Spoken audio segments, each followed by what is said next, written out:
안녕하십니까. 조세전문 변호사 고성철입니다. 오늘의 주제는 2023년 증여취득세 과세 표준 증가에 대해서 말씀드려 보겠습니다. 이미 세법이 지방세법이 고쳐졌어요. 2023년 1월 1일 시행을 목적으로 2020년 12월 29일 날 이 세법, 지방세법이 이미 개정이 돼 있고요. 그 다음에 2021년 12월 31일 날 시행령, 지방세령이 이미 개정이 돼 있다라는 겁니다. 그렇게 해서 2023년 1월 1일부터 적용이 되는데, 우리가 말하는 게 지금 증여취득세 부분이 개정이 돼 있다라는 겁니다. 여기에서 10조의 2를 정해가지고 새롭게 신설을 했어요. 신설을 해가지고 무상취득의 경우 과세 표준 이런 식으로 해놓고 1항에서 부동산 등을 무상취득하는 경우에는 시가인정액으로 과세 표준을 삼는다 이렇게 되어 있어요. 이 시가인정액이라는 것은 지방세법에서만 유일하게 나오는 말이다 라는 겁니다. 그런데 이게 우리 국세에 있어서 상속세, 증여세, 평가액, 시가하고 동일한 말이에요. 동일한.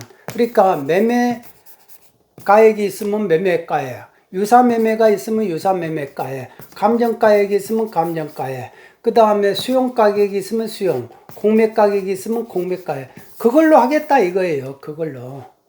지금까지는 시가표준액으로 했다 이겁니다.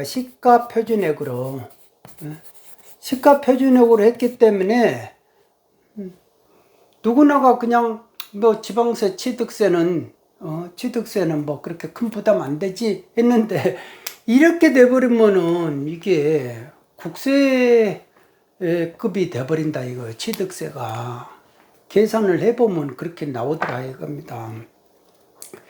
자, 상속의 경우에는 그대로 시가표준액으로 한다. 표준액으로 한다 이거예요. 2항에 여기가 이제 2항에 2호는 대통령령으로 정하는 가액, 시가표준액 1억 이하의 부동산을 무상취득하는 경우에는 시가인정액하고 시가표준액 중에서 납세자가 정하는 가액으로 한다. 그 다음에 3호는 그냥 이것도 저것도 아닌 거는 다 시가인정액으로 한다 이거예요. 이거는 시가표준액 1억 이하, 1억 이하 부동산은 시가표준액으로는 할 수 있는데 납세자가 정하는 가액으로 해주겠다라는 겁니다. 이렇게 해서 지방세령이 제14조가 신설이 돼요. 시가인정액의 산정 및 평가기간에 대한 판단 등 해가지고, 여기에도 제가 저번에도 말씀드렸잖아요. 평가기간이라고 있잖아요. 평가기간이 증여로부터 전 6월 후 3월이에요. 이 기간 동안에 있는 이거를 시가인정액으로 한다라는 거예요. 그리고 이 2년 전으로 2년, 후로 6월, 신고기한 이후로부터 6월이에요. 이 사이에 있는 것도 시가인정액으로 예외 1, 예외 2, 이것도 시가인정액으로 하겠다 이거예요. 이 기간 동안에 이런 것이 있으면 그걸로도 하겠다. 그러니까 한마디로 말해서 최고로 높은 과세 표준으로 우리가 과세하겠다 이거예요. 국세에 있는 걸 그대로 끄집고 와버린 거예요. 제가 국세하고 지방세하고 다 조세심판하는 심판관을 해봤거든요. 근데 지방세가 무서워요. 지방세는 뭐 법리도 이게 법리가 있나? 하는 식으로.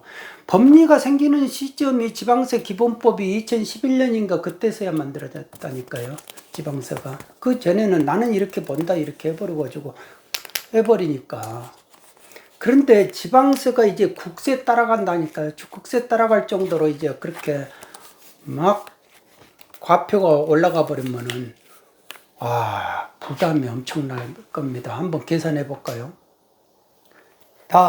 다주택자의 증여 경우에는 12%잖아요. 증여 취득세 세율이. 그러면 2016년의 경우에는 이런 경우가 없었어요. 12%라는 것이 다주택자, 뭐 1주택자 구분이 없이 2016년에 같은 경우에는 문재인 정권 이전의 건은 그때 당시가 시가 표준액이니까 9.12억을 곱해가지고 3.5%를 하면은 그때 당시에 3,100만 원, 0.31억이 나왔다 이거예요. 3,100만 원이 나왔다. 그러니까 어떤 분 계산한 거를 제가 인용을 해보는 겁니다. 그런데 2021년을 계산을 해보면은 이때 19억이 돼버린 거예요. 19.68억이 됩니다. 9.12억짜리가 불과 한 5년도 안 된 사이에 19.68억이 돼버린다. 2배 이상이 뛰어버렸다. 공시가격이. 그러니까 여기에다가 또 세율까지 12%로 뛰어버리니까 2.36억이 나오더라. 2억 3,600만 원의 취득세가 나와버리더라 이거예요. 그런데 여기에다가 더해가지고 2023년 되면요, 이런 시가 표준액으로 안 하고 아파트 같은 거 유사매매를 해버리겠다는 거 아닙니까? 그런데 2023년 유사매매 사례값을 모르니까 2022년, 21년 이제 유사매매 사례값을 보면은 28.65억이더라 이거예요. 여기에다가 12%를 곱해버리니까 결론적으로 3.43억. 3억 4,300만 원이 취득세로 나오더라 이거예요. 이게 취득세다 앞으로. 그런데 증여세 내놔야 되잖아요. 증여세가 보니까 9.66억이더라 이게 증여세. 그러니까 두 개를 합하니까 거의 13억이 나오더라 이거예요. 그러니까 아파트 하나를 무상으로 증여받는데 13억 정도가 있어야 증여를 받을 수 있다 이거예요. 돈 없으면은 이제 증여도 못 받는다 이겁니다. 왜? 취득세 내야 되지, 증여세 내야 되지. 내가 능력이 없으면 이 13억을 다시 플러스 해줘야 된다 이겁니다. 28억에다가 13억을 플러스 해줘가지고 한 41억에 증여 재산가액이 그렇게 나오는 거예요. 대납해주면. 그리고 이 13억이 필요하고 또 거기에다가 이거를 28.65억짜리 아파트를 증여를 받으면은 종부세 내야 되잖아요. 종부세 내야 되고 재산세 내야 되잖아요. 그러니까 부모가 재력이 있어가지고 아들아 아이고 내 사랑하는 자자 내 분신아 하면서 너가 이렇게 힘들게 사는 건 내가 죽어도 내가 그 꼴을 못 보겠다. 내 있는 재산 내가 너한테 주겠다. 털어서라도 주겠다 하는데 나중에 이제 종부세, 재산세 이런 것까지 감당을 할 능력이 돼야 되잖아요. 그런데 요즘 젊은 청춘들이 어딜 가서 능력급 발휘해가지고 대접을 받기가 너무 힘든 거예요. 저희 때만 해도 경쟁이 그렇게 팍 학벌이 그냥 막 대학원까지 올라가고 박사까지 올라가지는 않았거든요. 그런데 경쟁의 돈은 막 이렇게 학벌 인플레가 올라가지고 하늘에 천정을 치고 내려올 정도인데 대접은 받는 거는 동일하단 말입니다. 그러니까 경쟁만 막 무한대로 늘어나 버린 거죠. 그러니까 젊은 청춘들이 스트레스 받아가 못 쫓아간다 이거예요. 쫓아가도 여양벌을 가려고 해도 힘이 붙여가지고 못 쫓아간다. 그러니까 결론적으로는 자식들이 부모 재산을 탐을 안 할래 안 할 수가 없다 이겁니다. 도저히 내 능력으로는 서울에서 집 한 채 사기도 힘들고 전세 얻기도 힘들다 이겁니다. 벌이가 안 되니까. 그러니까 부모 재산 하나씩 하나씩 꽃감 빼먹듯이 맡겨놓은 것 달라고 할 수밖에 없지 않습니까? 그런데 그렇게 해서 증여를 했어요. 종부세 낼 바에 차라리 내가 줘버리고 말지 이렇게 했단 말이에요. 그런데 지금은 증여도 하지 말라는 거예요. 증여도 하지 마. 증여, 우리는 그런 거 아주 싫어한다 라는 겁니다. 왜 그러냐면요, 자, 재산이 있어요. 재산이 있는데 이거를 안 쓰고 죽음에 이르기까지 계속 이거를 보존하는 거예요. 보존.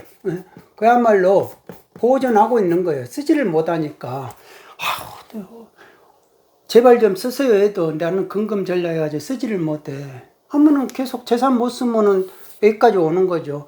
그러니까 죽음 때까지 이 재산을 쓰지 않고 보존해가지고 와주니까 우리가 상속세를, 국가가 상속세를 우리가 이렇게 징수하게끔 해주셔서 너무 고맙습니다. 그러니까 고마움의 대가로 우리가 공제를 좀 많이 좀 해줄게요. 조금.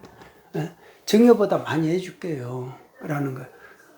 그런데 이런 거를 알고, 그러면 나는 증여로 해가지고 이 재산을 하나씩 증여해버리고 또 이것도 이쪽에다 증여해버리고 이런다 이거예요. 그러면 성질 나는 거예요. 국가 입장에서는.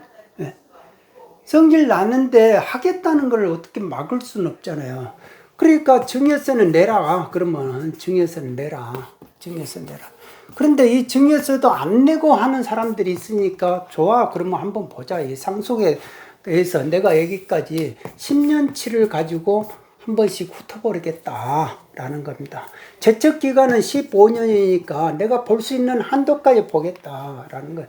그래서 이런 것들이 하나씩 걸리면 가산세가 무섭다라는 겁니다. 가산세가 무섭고, 그 다음에가 이거를 한 번씩 걸리면은 증여재산권, 이게 상속세 있잖아요. 상속세 공제 한도에서 배우자 공도라든 뭐 이런 거 다 합해가지고 공제가 있는데 이 공제 한도에서 줄여버리는 거예요. 마이너스 시켜버린다 이겁니다. 증여하는 것만큼. 그러니까 사전 증여하려면 해봐라. 내가 그러면 이 상속세에서는 우리가 그러면은 공제를 안 해주겠다 이거, 그만큼 빼버리겠다 이겁니다. 왜? 재산을 안 쓰고 죽을 때까지 그대로 가지고 오는 걸 전제로 해서 우리가 상속 공제를 해줬는데 중간에 야금야금 빼버렸으니까 뭐 하려고 우리가 공제해줘요? 뭐 이렇게 되잖아요. 그러니까 하려면 해봐. 뭐 이런 식으로. 그런데 절세 비결이다 해가지고 미리미리 10년 단위로 미리미리 증여해버려라. 그리고 상속인 아닌 사람들은 5년 단위로 해버려라. 그러니까 며느리도 줘버리고 손자 손녀한테도 줘버리고 이렇게 해버려라. 그게 이제 상속세 덜 내는 비결이다 라고 이렇게 자꾸 이제 세무사들이 이렇게 말을 하잖아요. 그러니까 뭐가 좋을지는 모르는 거예요. 뭐가 좋을지는 지금 당장 증여세 안 낸다 해가지고 나중에 어떻게 될런지는 모르죠. 그러니까 재산 가치가 있는 부동산은 지금이라도 줘야죠. 주려면 확실하게 줘버려라 이거예요. 괜히 금전 소비대차 부담부 증여 이런 거 하지 말고 여력이 있으면 줘버리는데 대부분의 경우가 여력이 없이 주려고 하니까 힘이 드는 거 아니에요. 그러니까 막 고민하고 그러는데 그게 이제 나중에 꼭 이렇게 불협화음을 만드는 계기가 된다라는 걸 제가 예전에 말씀드렸고요. 그러니까 결론은 여력이 있으면 주는 거고요. 빨리 주는 것이 좋고. 그런데 그러지 않으면은 아들아 내가 니한테 줄 수 있는 거는 너 이제 애기까지밖에 안 된다. 너 키워주고 먹여주고 학교 보내주고 네 자력으로 이제 취직을 했으니까 이제 네가 무예수유를 창조해라. 나머지 있는 내 재산은 내가 내 말년까지 내 병원비하고 간병비하고 니한테 의존하지 않을 테니까 내가 알아서 다 쓰고 0으로 만들어 놓고 나 갈란다. 내가 너희들한테 상속세 부담만큼은 안 주려고 하겠다. 그거는 내가 알아서 할게. 그러니까 나한테 자꾸 아쉬울 때마다 왜 재산 안 주냐고 이렇게 하지 마라. 내가 또 장남 너한테만 주게 되면 차남이 가만히 있겠냐. 내가 너희들끼리 싸우는 거 뻔히 아는데 생전에도 내 앞에서 싸우는데 내가 죽고 나면 너희들 100% 싸우지 않느냐. 그러니까 나는 우리 집안의 가문이 이렇게 우애 있게 갔으면 좋겠다. 그러니까 내가 너희들한테 줄 수 있는 거는 딱 애기고 나머지는 내가 다 쓰고 가겠다. 그거 원망하지 마라. 결국은 너희들 고통을 그게 절세다. 너희들 상속세 안 내는 비결이고 너희들 싸우지 않는 비결이다. 라고 이렇게 말할 수 있는 부모가 우리나라에서 과연 몇 명이나 있겠느냐. 국세청 통계, 국세청은 너무 잘 알죠. 그럴 사람 거의 없다. 그러니까 결론적으로는 다 정해진 수순을 가고 있다. 염라대왕 앞에 억경대에 가게 돼 있다라는 거죠. 근데 금면금소하고 내가 못 쓰면은 결국은 자식이 가지고 가든지 자식이 못 가지고 가는 거는 또 국가가 가져간다 이거예요. 그런데 쓰지도 못하는 걸 왜 그렇게 하나라도 더 모으려고 또 모으려고 하느냐 이거예요. 그리고 왜 밤잠을 못 자고 근심 걱정을 하느냐 이거예요. 그게 본능이다라는 겁니다. 본능이다. 그런데 가지고 쓰지도 못하고 가지고 있는 걸 가지고 또 자랑은 한단 말입니다. 자랑을. 차라리 말이라도 안 해야 되는데 자랑을 하니까 허세 부린다고 그러는 거예요. 밉상이다. 그런 거죠. 그러니까 증여 국가가 싫다는 의사표현을 확실히 했다 이겁니다. 증여 취득세 과세표준 증가시키겠다라는 걸로 그걸 했다라는 겁니다. 오늘은 여기까지 하겠습니다. 구독자 여러분 모두 건강하시기 바랍니다. 감사합니다.